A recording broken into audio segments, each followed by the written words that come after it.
So in this video I'm going to draw this tiger going for a swim.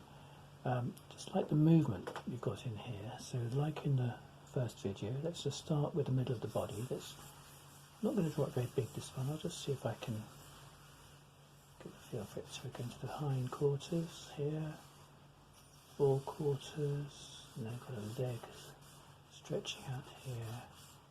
So this is very, very simple what I'm doing. Looking at this leg, it comes close to the foreleg. Tail switching up here. There's a sort of sinuous shape going through this animal as it sort of wriggles and twists its shapes together, as it twists around. As it looks like it's been heading in one direction, its head's turning away and turning the forequarters away. So there's this sinuous shape, and then shortish neck, and a very solid head, overdrawn the neck shape here, and a very square, very strong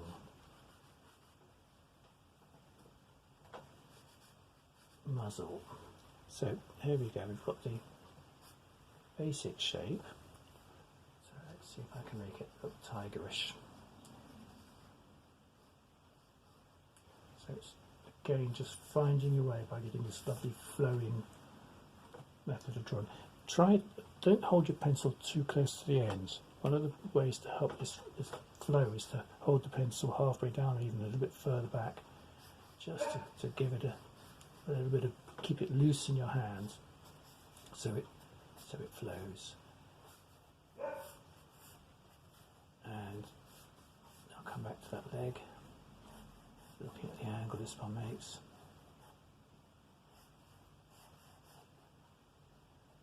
One of the difficulties when you do this is you can flow so much it lacks form, it hasn't got the definition it needs. So what we're trying to do here is pick up on all the little things which give the definition to this movement. I think I've got the middle of the animal a bit too long. I'm going to bring the back leg in a bit here. So I'm just going to make a slight adjustment to my first marks.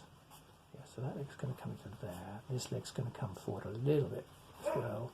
So that's going to bring the bottom of the tiger forward a little bit from my first mark. Just a small adjustment there. And then we come back down to this leg vertically here, out back at an angle, and then straight down. Again, looking at the levels of the feet relative to the... Just move that camera so you can see the rest of the tiger. There we go. So it's all about, negative spaces here help as well. And down into a big paw that's going into the water actually. Indicate what. So I mean, this big cat, it could be any big cat, but I suppose the solidity of it indicates a tiger, doesn't it? Possibly without stripes, it could be a lioness, but I think I think it's coming across as tiger even without its stripes, particularly the head shape. So there we go, nice flowing shape. There's a little shadow in here which indicates where the eye is, but we don't need to do too much with that.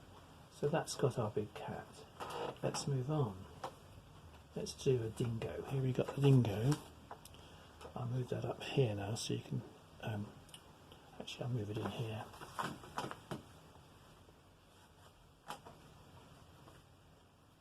There we go. So we've got the same thing with the dingo. I'll draw this one a little bit smaller so it fits down here. So we start with the middle, nice flow here, fore quarters. I've got the right length, I think I have, and that I'll check by looking at this space. So as I come through here, when I see where the front leg goes, and the front right leg here, yeah, that's about it. So that gets the right shape before the neck, and the neck isn't much higher than the withers here. It just goes up a little bit to the top of the head. there. So just drawing the basic shape of the head with a circle, then looking at the angle coming down into the nose. And it's a sort of tapering, it's a sort of asymmetric flower pot shape, if you like. And then once you've got it, you can start making it look more dog-like. Ears obviously do help. So we've got the body, got the head. It might help to put the leg that's the straightest one in first. But again, that's just down to personal taste. So this foreleg going just as far as here. So I'm just visualizing as I draw this where the wrist comes to, which is sort of just behind the ear here, and then where the paw comes. It's actually hidden in the grass, but coming towards that line I've just dropped down from underneath the face. So I'm lining things up even as I draw, sort of very freely. So we've got the basic shape, a very slender animal here. And some of these shapes you might think are quite tricky, but if you just let the pencil flow, find its way, work out where your lines change direction, where do they, so here and here. So that's where I'm going to draw my little knee joint quite high up, back. And again, you're looking at the angle of the leg. Let's hold up a pencil, a vertical. What angle is it making relative to that? How far down is this joint relative to the other legs? Where does the paw come? It comes down a bit lower. But remember, we're looking for energy, we're looking for movement, we're looking for something that's going to be exciting when it comes to being a painting. I just bring the tail out a tiny bit, just a tiny bit. Again, where does this joint come relative to this one?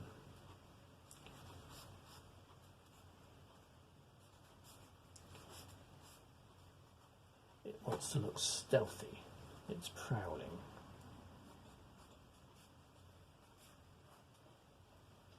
And I think that's looking relatively stealthy. I haven't quite got the back shape here, there's a little bit more, there's another curve here just across above the shoulders into the willows here, just a little bit fuller. And okay, so I've got a little bit of a wonky shape there, so a little bit of the rubber now and then just to keep it tidy. And again, just finishing off with nose and those details. So there we've got our dingo. Got this foal moving very beautifully, just walking, but there's a lovely sense of gentle movement in this. So let me bring this into a shot. Hang on, we've got the foal here. Check that that's all in camera. Yep. I've actually made a painting of this, a big painting, which I'll include so you can see what I did with it, a very large acrylic painting. But let's just start in the same way. So you can draw lots of these in no time at all once you get into the swing of it. So let me just look at this. Okay, so we're going to again start in the middle. I think the middle is very often the best place to start with this. I need to make sure I've got enough space because it's got such gangly long legs. Here we go, hindquarters, not overlapping so much here as we're sort of sideways on. Once you get good at this, I'm hoping you'll also be able to do animals coming towards you. There's a horse here, for example, galloping towards us. It gets a bit tricky when they're coming at an angle like that. But let's just do this one. Forequarters, they sort of slope forward here. So I'm getting a rough feel for the shape of the animal, even as I start putting these proportions into place. I want to get a I mean, you notice you can see the ribs, the definition. This is only a few days old, this foal, maybe a week. I'm not sure. I'm sure somebody will tell me. And what we're doing here is, let's look a bit more carefully, because if you look at the depth through the body, it's at least 1.5 times that to get down to the ground and the legs. So this leg is the straightest leg. Now let's do the legs first. I'll come back to the neck and the head. So we're looking at the shapes in here. We're looking at effectively the elbow here, the wrist here. These are the knuckles. That's the equivalent. The human skeleton. Very skinny legs. Maybe I've got to make sure I keep them right. And there's an interesting little shape when you look at the. I'll close in on that later. But when you look at the hooves through the fetlocks on a horse, that could be the thing that is most tricky to get looking natural as you draw it. But I think with practice, and if I keep showing you, you'll get the feel for it. So there we go. Knobbly joints. So I started off loose, and as I overwork it, I slide my fingers down the pencil and get a little bit more control. So now let's get the back leg into place, and this leg comes back through the side to here, and then it comes gently forward. And we've got in this space, actually it looks a bit squarer than I'm getting it, so I'm getting my leg, this one too close. I've got to move it back a bit. I need to get a squarer shape in here. So let's move that leg back to there. That's better.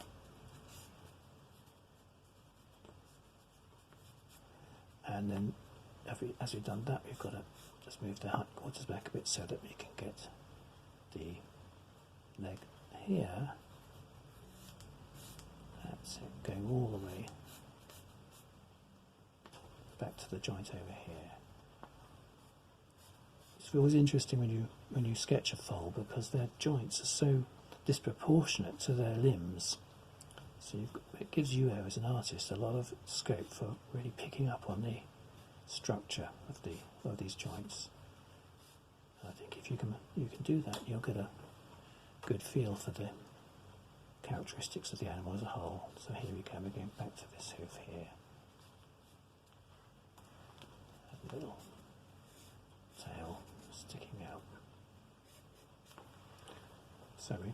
Hang on, have I got that quite rounded enough? Not quite. Just coming in a bit more.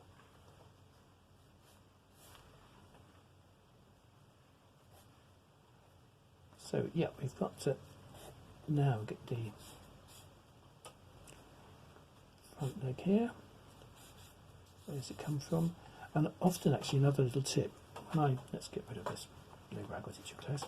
Another tip is, when you draw a leg, extend the lines through the leg right through the animal. See where they pass through the other side. It does help to get everything flowing in the right direction.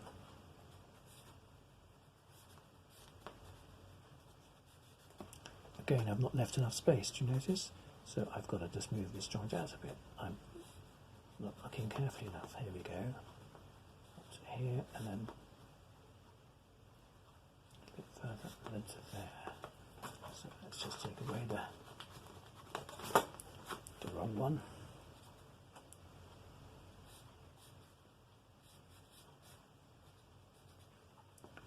And well, it's not the E actually, but there we go. So I think I've got the sense of movement. I don't think I've quite got the proportions. So again, I could check that and move them about. But let's just move on. Interesting thing here is with the foal following its mother here, it's got its head down low, not up high. So the top of the neck is pretty much, not quite a straight line. Underside of the neck just curving up into the throat, and then we've got to get the head. to the roundness of the head here, tapering down, a little bit deeper here actually. So let's just pick out that shape a bit more carefully. Tiny little bit of a step in the front of the face there, tapering slightly into the muzzle. And it's getting the depth of the horse's cheek which will make it look correct. And obviously the position of the eye, which is just a little sort of triangle here. And then we can put the mane, little sticky up mane.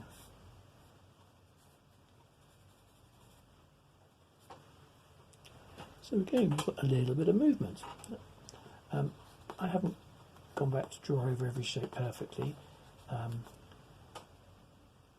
but that wouldn't take me too much longer. And again, if you want to draw the shape of shadows, it can just confirm whether you've got the first set of shapes right. So they're very clearly defined here, so it makes it much easier to check on the whole if you've followed the shapes of the shadows. And you could literally count the ribs if you wanted to. So we've had a few animals. I'll leave you with these for the minute. I'll do a few more unusual ones in another video. I'm going to do a cow, I'm going to do an elephant, just a few others as well. So keep drawing, and then again you can choose any of these which I'll send through to you, so you can take them all into paintings, or just choose the one your favourite. Up to you. Thank you again. Thanks for watching.